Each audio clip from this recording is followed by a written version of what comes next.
মহিলা ঘরের ভিতর থেকে আওয়াজ দিয়ে কয়, মুসাফির তুমি তোমার পথে চলে যাও, আমাকে কোনো প্রশ্ন করে তুমি আমার কলিজায় আঘাত দিও না, দুঃখ তুমি বাড়ায়ও না, কষ্ট তুমি বাড়ায়ও না, তুমি তোমার পথে চলে যাও, আমাকে কোনো বিরক্ত করো না।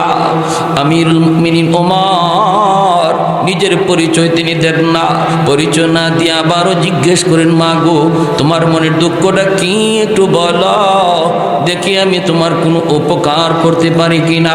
মহিলায় কয়, না তোমার কাছে বলে কোনো লাভ নাই, উপকার তুমি করতে পারবা না, তুমি চলে যাও তোমার পথে, তোমার কাছে বলার কোনো প্রয়োজন নাই। কিন্তু আমিরুল মুমিনিন ওমর নিজের পরিচয় না দিয়া আবারও তিনি বলতেছেন, মা গো একটু বলো না বাচ্চাগুলি কেন কান্না করে, কেন এত রাত্রে ঘরে আলো জ্বলে। এইবার মহিলায় বলতেছে, মুসাফির তুমি যখন বারবার জিজ্ঞেস করছো তাহলে শোনো, এই 3টা বাচ্চা হলো আমার স্বামীর রেখে যাওয়া আমানত। আমার স্বামী অমুক যুদ্ধে তিনি শহীদ হয়ে গেছেন, তার অবুঝ 3টা শিশু 3টা বাচ্চা আমার কাছে আমানত। আমি মা বাচ্চাগুলি নিয়ে বড় বিপদে আছি, বাচ্চাগুলি আমার ছোট, এখনো কাজ করার বয়স হয় নাই। আজ 3 দিন হয়ে যায় আমার বাচ্চাগুলির পেটে কোনো খানা নাই। 3টা বাচ্চা অস্থির হয়ে গেছে, অস্থির, খানার জন্য খাদ্যের জন্য পাগল পারা হয়ে গেছে। একটা বাচ্চা আমার দুধের বাচ্চা, আমার বুকের দুধটা পর্যন্ত শুকায় গেছে, ঘরে কিছু নাই। আজ সন্ধ্যাবেলা একটা বাচ্চা পেটের ক্ষুধায় অজ্ঞানের মতো, আমি বাচ্চাগুলির বুঝ দেওয়ার জন্য চুলার মধ্যে আগুন জ্বালাইয়া পানি গরম করতেছি আর বলতেছি, বাবা এই যে মা খানা পাকাইতেছি, কিছুক্ষণের ভিতরেই খানা পাক হয়ে যাবে, তোমরা একটু ঘুমাও, তোমরা একটু ঘুমাও। ওদেরকে ঘুম পাড়ানোর জন্য আমি চুলায় আগুন জ্বালাইছি, পানি গরম করতেছি। মূলত খানা বলতে কিছুই নাই, বরং আমি শহীদের 3টা বাচ্চার সাথে ধোঁকা দিতেছি। আমি মার আর কিছুই করার ছিল না। এ মুসাফির তুমি সাক্ষী দেখো, মদিনার বাদশাহ ওমর কেন আমার খবর নিল না? আমার 3টা অবুঝ শিশু না খায়া মৃত্যু মুখে, কেন ওমর খবর নিল না? আল্লাহর আদালতে ওমরের বিরুদ্ধে আমি মামলা দিব, মামলা। আল্লাহর সামনে ওমরের গলায় গামছা লাগাইয়া আমি টানব।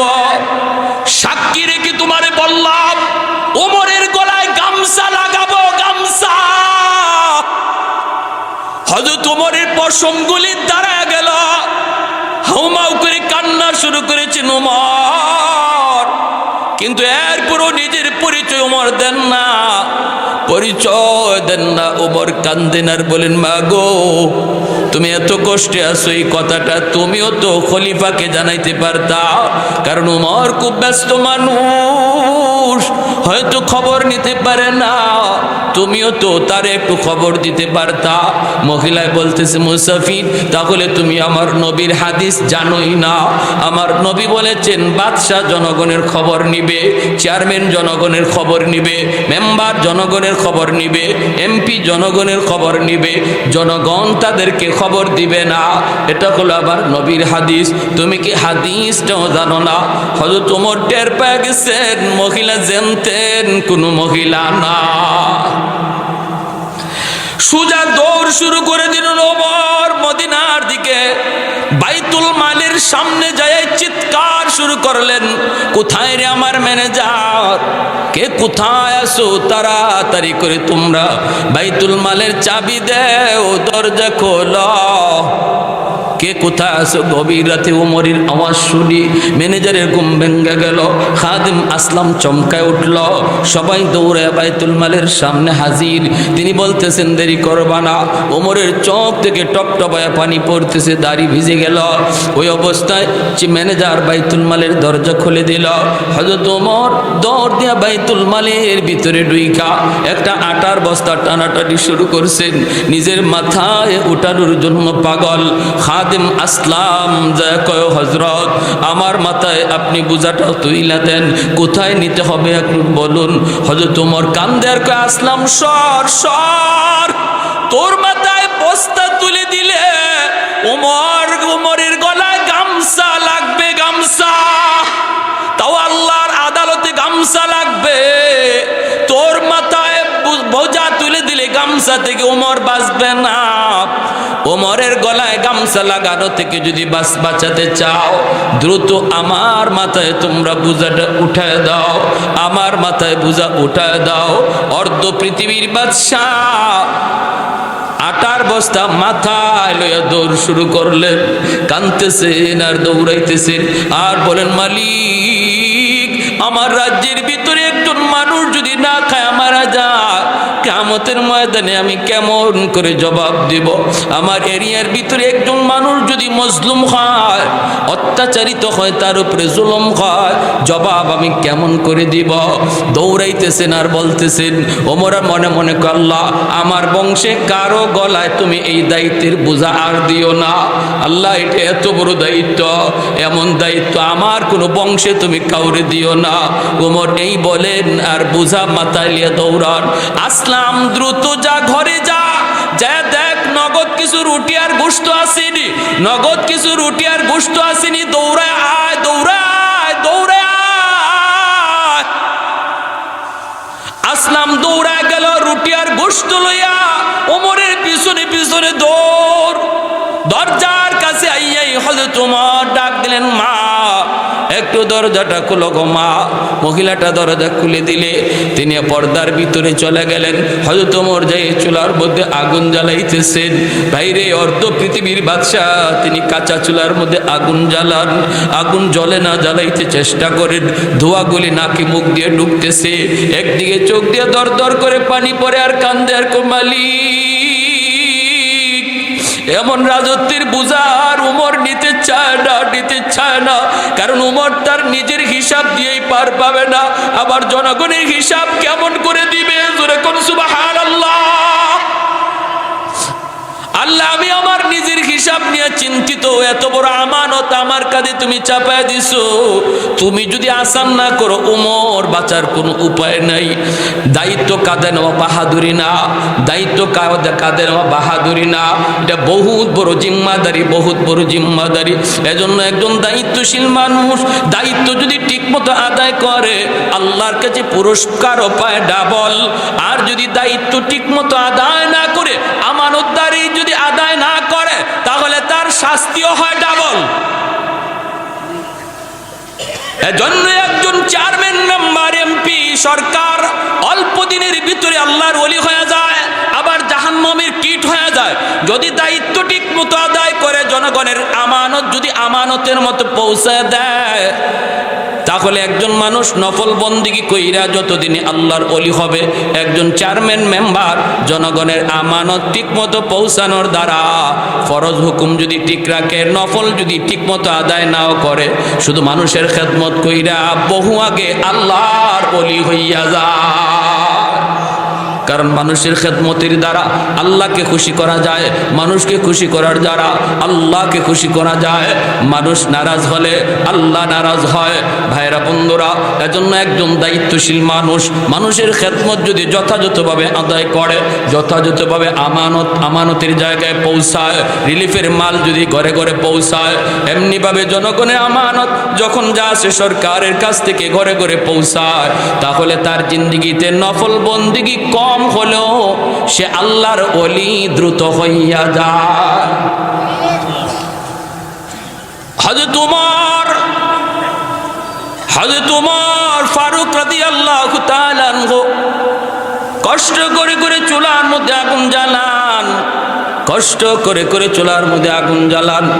মহিলা আড়াল থেকে ঝাপসা ঝাপসা চেহারাটা দেখে জীবনে কোনোদিন উমরকে দেখে নাই। বাচ্চাগুলিও দেখতেছে, কিন্তু উমরকে তারা কেউ চিনে না। অর্ধ পৃথিবীর বাদশা, মদিনার খলিফা হযরত ওমর ফারুক রাদিয়াল্লাহু তাআলা আনহুকে এরা কেউ দেখে নাই, এজন্য চিনেও না।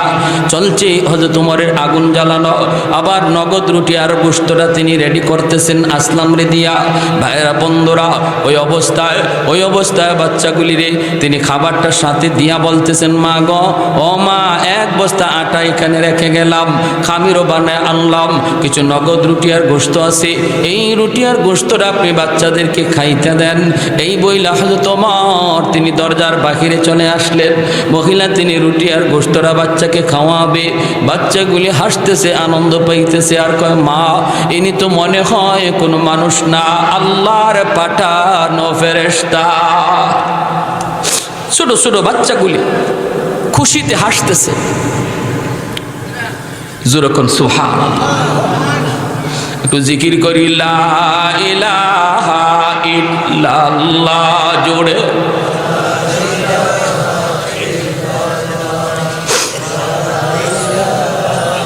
আরো জোরে, লা ইলাহা ইল্লাল্লাহ।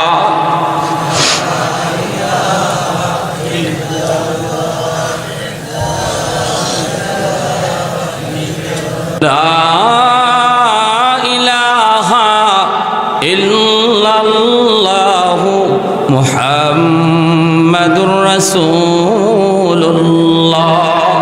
জোরে সুরে বলি সাল্লাল্লাহু আলাইহি ওয়াসাল্লাম।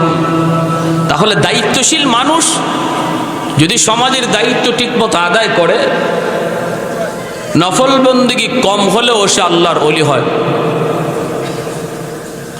তার মানে জনগণের মাল চুরি কইরা না, জনগণের মাল জনগণরে দিয়া, জনগণের মাল জনগণরে দিয়া যদি সে ফরজ নামাজ আদায় করে, নফল বন্দেগী একজনে মসজিদে করতেছে, আর মেম্বার সাহেব, চেয়ারম্যান সাহেব, এমপি সাহেব ফরজ আদায় করে মসজিদ থেকে বের হয়ে গেছে, বের হইয়া জনগণের দ্বারে দ্বারে হাঁটতেছে, রাস্তার কাজ দেখতেছে, আমানতদারি সাথে আমানতদারি রক্ষা করতেছে।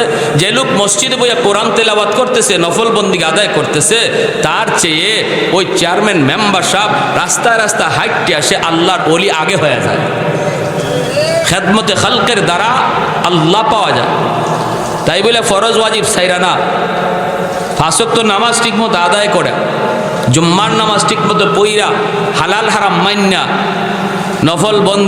নফল বন্দিগির ভিতরে উত্তম হলো খেদমতে খালক, মানুষের উপকার করা, মানুষের খেদমত করা। হযরত আব্দুল্লাহ ইবনে আব্বাস রাদিয়াল্লাহু তাআলা আনহু মদিনার মসজিদে ইতিকাফ করেন। এক লোক দৌড়ায় গেছে, গিয়া কয়, হযরত, আমি বড় বিপদে পড়ছি, একটু উপকার করবেন, আপনি ছাড়া কেউ পারবে না। তিনি সাথে সাথে মসজিদ থেকে বের হয়ে যাচ্ছেন। এই লোকে কয়, হযরত, আপনি ইতিকাফে বসছেন, মসজিদ থেকে বের হচ্ছেন? তিনি বলেন, শোনো, আমি ওই রওজাওয়ালার মুখে শুনেছি, আল্লাহ নবী রওজার দিকে ইশারা করে বলেন, ওই রওজাওয়ালার পবিত্র জবানে শুনেছি, একজন মুসলমানের উপকার করা 10 বছর মদিনার মসজিদে নফল ইতিকাফ করার চেয়ে বেশি সওয়াব। একজন মুসলমানের উপকার করা, বিপদগ্রস্ত মুসলমানকে সাহায্য করা 10 বছর ইতিকাফ, নফল ইতিকাফের চেয়ে বেশি সওয়াব। এজন্য আমি ইতিকাফ কাজা করে নিব, আগে তোমার উপকারটা করে আসি। আল্লাহু আকবার, জোরে করো। আর আমরা মানুষ বিপদে পড়লে উপকার করব দূরের কথা, আরো দূরে দিয়ে হাঁটি, ঠিক না? যদি একজন গর্তে পড়ে যায়, তারে তুলবো দূরের কথা, এই রাস্তা দিয়ে বাদ দিয়ে অন্য রাস্তা হাঁটি। রাখেন দূরের কথা, নিজের আপন কেউ যদি বিপদে পড়ে, তারেও তুলতে নারাজ। আজকাল আমাদের সমাজের এমন হালত, ভাই যদি বড় হয়ে যায়, আপন ভাইরে তুলতেও মন চায় না, নিজের আপন রক্তের ভাইটারও তুলতে চায় না। পরের মানুষ তো দূরে, ভাই ভাইকে ভুলে যায়। রক্তের মানুষের সাথে বেঈমানি করে, ঠিক কিনা জোরে বলেন? এটা মুসলমানের আখলাক নয়, এটা মুসলমানের আদর্শ নয়। আর হাজিরিন, হযরত ওমর ফারুক রাদিয়াল্লাহু তাআলা আনহু তিনি ঘর থেকে বাহিরে বের হইয়া দাঁড়ায় রয়েছেন, আর খাদেম আসলাম ডাক দিয়ে বলতেছে, হযরত, মদিনা মসজিদে আজানের টাইম হয়ে গেছে, ফজরের টাইম হয়ে গেছে, অল্পক্ষণের ভিতরে ফজর আজান হবে, আপনাকে মদিনায় যেতে হবে না, আপনি তো মদিনার মসজিদের ইমাম, আপনার জন্য সবাই অপেক্ষা করবে। যেরকম সুবহানাল্লাহ, কি রাষ্ট্রপ্রধান মসজিদের ইমাম, হ্যাঁ? আর আমরা মসজিদের ইমামরে 2 টাকার মৌলবি মনে করি, ঠিক না? কি জারি। হ্যাঁ, 2 মিনিট ইমাম সাহেবের লেট হয়, দেখবেন সব মুসল্লি পিছনে তাকায়। মাঝে মাঝে একজন দাঁড়ায় আওয়াজও করে, হুজুর কোথায়, হুজুর কোথায়? টাকা দিয়ে রাখছি, 2 মিনিট লেট হয়ে গেল।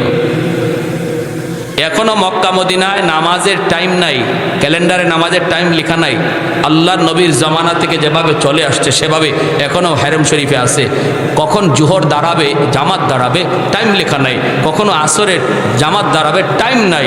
কখনো মাগরিবে জামাত দাঁড়াবে, টাইম নেই। কেসের টাইম? টাইম লেখা আছে শুধু আজানের। জোহরে আজান হবে এতটায়, আসরে আজান হবে এতটায়, মাগরিবের আজান হবে এতটায়। জামাত কখন দাঁড়াবে কয় কেউ জানে না। কখন কয় যখন ইমাম আসে তখন। ভালো করে বুঝেন, যখন ইমাম আসে তখন। সাহাবায়ে কেরাম মসজিদে নববীতে বসা থাকতেন, আজান হয়েছে, নবীজি আসবেন, নামাজ পড়াবেন। কখনো নবী আজানের 10 মিনিট পরে হুজরা থেকে বের হয়ে নামাজে ইমামতি করছেন। কখনো 10 মিনিট না 20 মিনিট চলে গেছে, আধা ঘন্টা চলে গেছে, নবী আসেন না। সাহাবায়ে কেরাম অপেক্ষায়, কোনো আওয়াজ নাই। ইমাম যখন আসবে তখন জামাত। এখানে আমরা যদি একটা টাইম দিয়া দিলাম নামাজের, 1 মিনিট 2 মিনিট যদি ইমাম সাহেবের লেট হয়, এত অস্থির হওয়ার কি আছে? মসজিদে বসা থাকলে কি গুনাহ হয় না সওয়াব হয়? আরো জোরে বলেন। কষ্ট পেয়েছেন আপনারা? মসজিদ কার ঘর? যতক্ষণ মসজিদে বসা ততক্ষণ রহমতের ফেরেশতা নামাজ পড়লে যেই সওয়াব হইতে এই সওয়াব আমল নামা দান করে।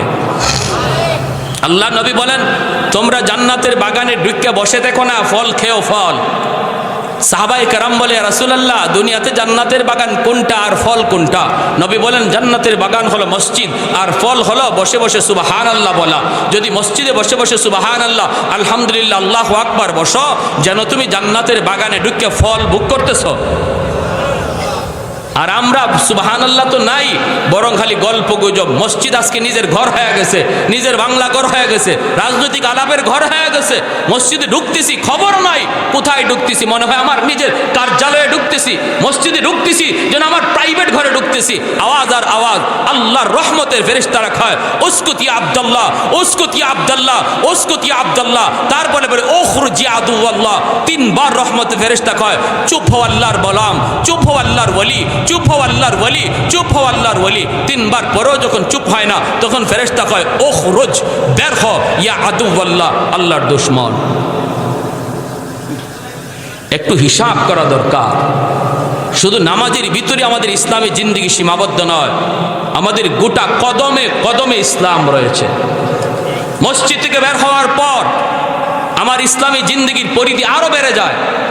মানুষের সাথে কথাবার্তা, লেনদেন, আচার আচরণ, ব্যবহার, আরেকজনের হক নষ্ট না করা, জমির আইল না কাটা, সীম না ঠেলা, এই সমস্ত আমার ইসলামী জিন্দেগির ভিতরে অবিচ্ছেদ্য অংশ।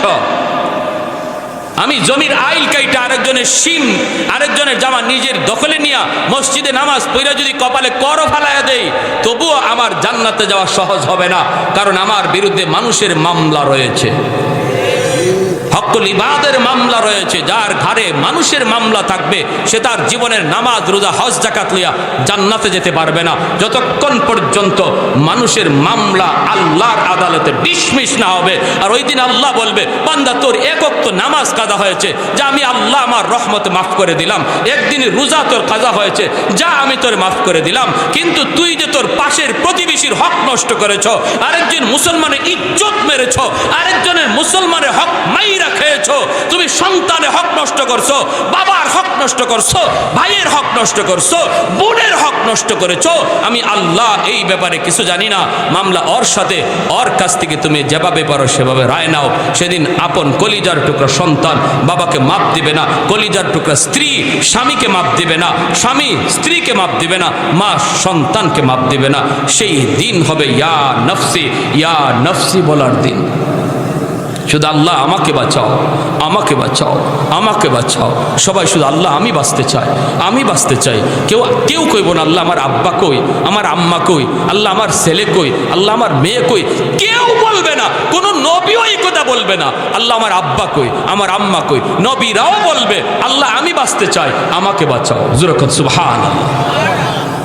ওই দিনে মানুষের মামলা নিয়ে আল্লাহর দোহায় কেউ আল্লাহর আদালতে উঠবেন না। মানুষের মামলা দুনিয়াতে ডিসমিস করে যান। যদি বাঁচতে চান, মৃত্যুর আগে আগে যার হক নষ্ট করেছেন তার ডাকেন, ডাককে পরিশোধ করেন। বোনের জমি দেন নাই, বাবা মারা যাওয়ার পর বোনরে তাড়াতাড়ি করে আনেন, আইনে বোনের সম্পদ ফিরিয়ে দেন। যদি মনে করেন আপনি আপনার বাবা এমন কাজ করছে, আজকে বাবা কবরে চলে গেছে, আপনার ফুফুদের হক দেয় নাই, বাবার কবরের আগুন যদি নিবাইতে চান, ফুফাতো ভাই বোনরে ডাকেন, ডাক্কা ফুফুর অংশটা এখনই দিয়া দেন। নতুবা বাবার নামে 10টা 40টা 100টা গরু জবাই করে জিয়াফত করলো, বাবার কবরের আগুন নিববে না, কবরে আগুন নিববে না।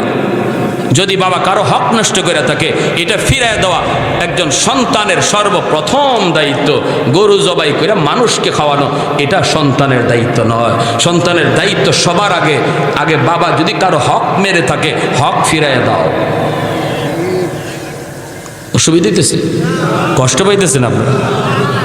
বুঝের জন্য বলছি ভাই, যদি আমাদের কারো কাছে এই ভুলটা থাকে, আমরা সংশোধন করে নেব, সংশোধন করে নিব। হযরত ওমর ফারুক রাদিয়াল্লাহু তাআলা আনহু দরজার বাহিরে আসছেন, আসলাম বলতেছে, হযরত মদিনার মসজিদে আজান হয়ে গেছে, ফজরের আজান হয়ে গেছে, আপনাকে ইমামতি করতে হবে, আপনি যাবেন না? হযরত ওমর বলতেছেন, আসলাম একটু অপেক্ষা কর, এখানে দাঁড়ায়া দাঁড়ায়া আমি ওই শহীদের 3টা এতিম বাচ্চার কান্নার আওয়াজ শুনেছিলাম, আমার মন বলতেছে এখানে দাঁড়াইয়া আমি ওই এতিম বাচ্চাগুলির একটু হাসি শুনে যাই। দরজার পাশে ওমর দাঁড়ায় রয়েছেন, বাচ্চাগুলির একটু হাসির শোনার জন্য। যেই মাত্র বাচ্চাগুলি একটু হাসাহাসি করে আনন্দ করে, আওয়াজটা যেই মাত্র ওমরের কানে আসলো, সাথে সাথে তিনি সাজদায় পড়ে আল্লাহর শুকরিয়া আদায় করলেন আর আল্লাহর কাছে কান্দেন, মালিক আসলাম চল মদিনার দিকে চল। মদিনার মসজিদে ইমাম, মদিনার খলিফা আমিরুল মুমিনিন উমর ফজরের নামাজ পড়াইয়া মিম্বরে বসি ওমর ডাক দিয়া বলতেছেন, মুসল্লিয়ানি কেরাম, যে যেখানে আসো দাঁড়ায় থাকো, বসে থাকো, কেউ জায়গা থেকে উঠবে না। এখন তোমাদের সামনে একটা বিশাল বড় একটা বিচার রয়েছে, বিচার। এই বিচার বড় খতরনাক, জটিল একটা বিচার তোমাদের সামনে করা হবে রে, কেউ জায়গা থেকে উঠবে না। মদিনার মসজিদের মুসল্লিয়ানি কেরাম মনে মনে ভাবেন, রাতের অন্ধকারে ওমর কোথায় জানি ঘুরছেন আর কোন অপরাধ নিজের চোখে দেখছেন, না জানি কেমন বিচার হয়, কেমন বিচার। সবাই যার যার জায়গায় বসা। ওমর মিম্বরে বসে তিনি পুলিশকে আদেশ দিলেন, দ্রুত তোমরা মদিনার পাশের ওই বস্তিতে যাও। ওই গ্রামে ডুইকা রাস্তার কিনারায় দেখতে পাবা একটা ভাঙ্গা ঘর। এই ঘরের মধ্যে একজন মহিলা 3টা বাচ্চা নিয়ে থাকে। তোমরা দ্রুত করে যাও, যায়া মহিলাকে বলবা মদিনার খলিফা ওমর তোমাকে আদেশ জারি করেছেন মদিনায় যাওয়ার জন্য। যদি সে আসতে না চায় বলবা আমার অর্ডার, এরপরও যদি আসতে না যায় জোর করে নিয়ে আসবা। মদিনার মানুষ মনে করতেছে, না জানি ওই মহিলা কেমন বড় অন্যায় করেছে, কেমন অন্যায় করেছে, ওমরের চোখে অন্যায় ধরা পড়ে গেছে, না জানি আজ ওই মহিলার কেমন বিচার হয়। সবাই যার যার জায়গায় বসা আছেন। এমনি কোতোয়ালি থানার পুলিশ দ্রুত বেগে তারা যাইতে লাগলো। ওই গ্রামের ভিতরে ঢুইকে তারা দেখতে পেল রাস্তার কিনারায় একটা ছোট্ট ঘর পেয়ে গেল, মহিলাকেও পেয়ে গেল, 3টা বাচ্চারও পেয়ে গেল। পুলিশেরা যায় ডাক দিয়ে কয়, মা মদিনার খলিফা ওমর তোমাকে তলব করেছে, তলব। মহিলার কলিজা কামড় দিয়ে উঠল, কয় কি ওমর আমাকে কেন ডাকবে, কেন কি হয়েছে, আমার বিরুদ্ধে কোন মামলা? পুলিশ কয় আমরা জানি না, তবে আমাদের উপরে অর্ডার, আপনাকে দ্রুত যেন ওমরের আদালতে হাজির করা হয়। বাচ্চাগুলি পর্যন্ত ওমরের নাম শুনে কেঁপে উঠল।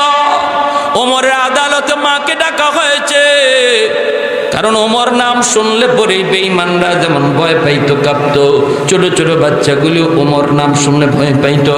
আমরা তো বাচ্চাগুলির ঘুম পাড়াই, এই যে বাঘ আসতেছে, ভাল্লুক আসতেছে, ঘুমা। কিন্তু মদিনার মা তারা বলতো ওমর আসতেছে, তাড়াতাড়ি ঘুমা। বাচ্চা ডরায় ঘুমায় পড়তো। হযরত ওমরকে ভয় পায় না এমন কি আছে? শয়তানেও তো ওমরকে ডরায়, ঠিক কিনা জোরে বলেন? ইবলিসও যদি দেখে এই রাস্তা দিয়ে ওমর আয়, অন্য রাস্তা দিয়ে ইবলিস ভেগে যায়। সে ওমরের নাম শোনা মাত্র মহিলা কাঁপতেছে, বাচ্চাগুলি কাঁপে। খলিফাতুল মুসলিমিন ওমরের আদেশ। মহিলায় কয় কেন যাব? আমি তো জানি না কোনো অন্যায় করেছি বলে। পুলিশ কয় যদি যেতে না চাও জোর করে নেওয়া হবে। মহিলা ভয় পেয়ে গেল, কয় আমাকে জোর করা লাগবে না, আমাকে টান দেওয়া লাগবে না, জোর জবরদস্তি করতে হবে না, আমি নিজেই তোমাদের সাথে যাব। এই বইলা মহিলা নিজেই রওনা দিয়ে দিল। দুটা বাচ্চা মার আঁচল ধরে কান্দে, কাঁপতেছে, ভয়ে কাঁপতেছে। দুধের বাচ্চাটারে বুকের মধ্যে লইয়া মহিলা যায় আর কয়, চোখ দিয়া পানি ধরা আর কয়, মালিক আজ উমরের আদালতে কি বিচার আমি জানি না গো আল্লাহ। আল্লাহ আমি তো এক মুসাফিরকে বলেছিলাম উমরের বিরুদ্ধে আল্লাহর আদালতে মামলা দিব, তাহলে ওই মুসাফির কি আবার উমরকে যায় সব কথা বলে দিল নাকি? আমার বিরুদ্ধে সব কথা উমরের কাছে মুসাফির বলে দিল নাকি? হায় হায়, জানি না কি মামলা হবে। ও মালিক, আমার স্বামী তোমার রাস্তায় শহীদ হয়েছে গো মালিক। শহীদের তিনটা বাচ্চার মুখের দিকে তাকাইয়া আল্লাহ আজকে তুমি আমার ইজ্জত রক্ষা কইরা। আমি তো একজন শহীদের স্ত্রী, তিনটা এতিম বাচ্চার মা। আল্লাহ তিনটা এতিম বাচ্চার মা, তুমি আমার ইজ্জত রক্ষা কইরো। এই বইলা মহিলা কান্দে আর যায়। মদিনার পাশাপাশি চলে গেল মসজিদে নববী, একদম ফুল ভরপুর। বিচার দেখার জন্য সবাই যার যার জায়গায় বসা। ওমর ফারুক রাদিয়াল্লাহু তাআলা আনহু মিম্বরের মধ্যে বসে বসে অপেক্ষায়। যেই মাত্র মহিলা মসজিদে নববীর দরজার পাশে আসলো, হযরত ওমর ডাক দিয়ে বলেন, মাঝখান দিয়া রাস্তা করে দাও, মাঝখান দিয়া রাস্তা করে দাও। মহিলাকে দেখা মাত্রই ওমরের চোখ দিয়ে টল টল করে পানি ঝরতে লাগলো। ওমর কাঁদতে শুরু করলেন, চোখ দিয়ে গড় গড় করে পানি ঝরতে লাগলো। মহিলা মাঝখানে আসতে মসজিদে নববীর দরজার থেকে ও সামনের দিকে তাকায় দেখে মিম্বরের মধ্যে যিনি বসা, ইনি তো অবশ্যই আমিরুল মুমিনিন, ইনি ওমর। কিন্তু চেহারা গত রাতের মুসাফিরের মতো। হায়া, চেহারা তো গত রাতের মুসাফিরের মতো। সামনের দিকে একটু আগায় আগায় দেখলো, আল্লাহু আকবার, ইনি তো গত রাতের সেই মুসাফির। আমি তো জানি না ইনি যে অর্ধ পৃথিবীর বাদশা ওমর। আমি তো বুঝতে পারি নাই গো মালিক, জানি না আজ আমার বিচার কেমন হয়। আজ বুঝি আমার মৃত্যুদণ্ড হয়, আজ বুঝি আমার প্রাণ নিয়ে দেয় ওমর। আল্লাহ তুমি আমারে বাঁচাও, তুমি আমারে বাঁচাও। মহিলা বাচ্চাটা নিয়ে যাইতেছে। দুটা বাচ্চা একদম কবুতরের বাচ্চার মতো মারে দইরা জড়ায় জড়ায় কাঁপতেছি। দুইটা বাচ্চা মার আঁচল ধরে কাঁপতেছি, আর মা সামনের দিকে আগাইতেছে। হযরত ওমর যেই মাত্র কাছে গেল, হযরত ওমর মিম্বর থেকে নেমে গেলেন। নাইমা একটা গামছা হাতের মধ্যে লইয়া হযরত ওমর নিজের গলার মধ্যে গামছাটা বাঁধলেন। বান্ধা গামছার মাথাটা আর একটা অন্য মাথাটা মহিলার হাতে দিয়ে বলতেছেন, মা ওমর তোমার কাছে বহুত বড় অপরাধী গো মা। তুমি এই গামছাটা লইয়া ওমরকে মদিনার অলি গলি সব জায়গায় গামছা দিয়া ঘুরাও। কেন ওমর তোমার খবর নিতে পারলো না? তুমি আমার মদিনার অলি গলি রাস্তাঘাট ঘুরাও, আমি রাজি, তবু আমার মালিকের দরবারে গামছা লাগায়ও না। फारूक तेरा नाम से इस्लाम रहेगा, फारूक तेरा नाम से इस्लाम रहेगा, दुनिया की अदालत में तेरा नाम रहेगा, दुनिया की अदालत में तेरा नाम रहेगा, सिद्दीक तेरा नाम से इस्लाम रहेगा, दुनिया की सदाकत में तेरा नाम रहेगा, उस्मान तेरा नाम से इस्लाम रहेगा, दुनिया की सखावत में तेरा नाम रहेगा। अल्लाहु अकबर, जुरे कोन अल्लाहु अकबर, मुसलमाনের আওয়াজে কোন আল্লাহু আকবার। মহিলার সাথে সাথে কে আমিরুল মুমিনিন, আমি বুঝতে পারি না আপনি যে খলিফাতুল মুসলিমিন, আমি বুঝতে পারি নাই, আমার ভুল হয়ে গেছে, আমাকে আপনি মাফ করে দেন। আর আমি আজ বুঝতে পারলাম মায়ার নবী কেন বলেছিলেন আমি নবীর পরে যদি কেউ নবী হতো সে উমর। আজ আমার বুঝ হয়েছে, নবী বলেছিলেন আমি নবীর পরে কেউ নবী হলে নবী হইতো উমর। ভাইরা বন্ধুরা, সেই উমর তিনি তো আমানতদারি বুঝছেন, দায়িত্ব বহুত তিনি বুঝতে পারছেন, দায়িত্ব কত বড় আমানত। এজন্য রে ভাই মনে রাখবো, আমাদের প্রত্যেকের কাছে যার কাছে যেইভাবে আমানত আছে, দায়িত্ব আছে, ছোট হোক বড় হোক, এই দায়িত্বগুলোর ব্যাপারে আমানতদারি রক্ষা করব। যদি না করি আল্লাহর আদালতে খেয়ানতকারী কাঠ করা দাঁড়াইতে হবে। মাদ্রাসা এলাকার মানুষের কাছে রাখা আমানত, আমার দ্বারা মাদ্রাসার যেন কোনো ক্ষতি না হয়, আমার দ্বারা মাদ্রাসার ছাত্রের জন্য ক্ষতি না হয়, আমার দ্বারা মাদ্রাসার কোনো বদনাম যেন না হয়। যদি হয় আল্লাহর কাঠগড়ায় বহুত বড় খেয়ানতকারী হইয়া কাঠগড়ায় দাঁড়াইতে হবে। এজন্য ভাইয়েরা আমার, সন্তান বহুত বড় আমানত, এই সন্তানের ব্যাপারে কোনো বাপ মা যেন খেয়ানতকারী না হয়, আমানত যথাযথভাবে যেন রক্ষা করি। কারা কারা রাজি আছে হাত তুলে আল্লাহকে দেখা। আল্লাহ তুমি প্রতিটা হাতকে কবুল করো, জোরে বলি আমিন, আরো জোরে বলি আমিন। আল্লাহ আমাদের সবাইকে যা কিছু শুনলাম, যা কিছু বুঝলাম, আমল করার তৌফিক দান করুন। ছোট হোক বড় হোক, সর্বপ্রকারের ছোট বড় দায়িত্ব থেকে আল্লাহ আমাদেরকে আমানতদারির সাথে দায়িত্ব পালনের তৌফিক দান করুন। ও আখির দাওয়ানা আনিল হামদ।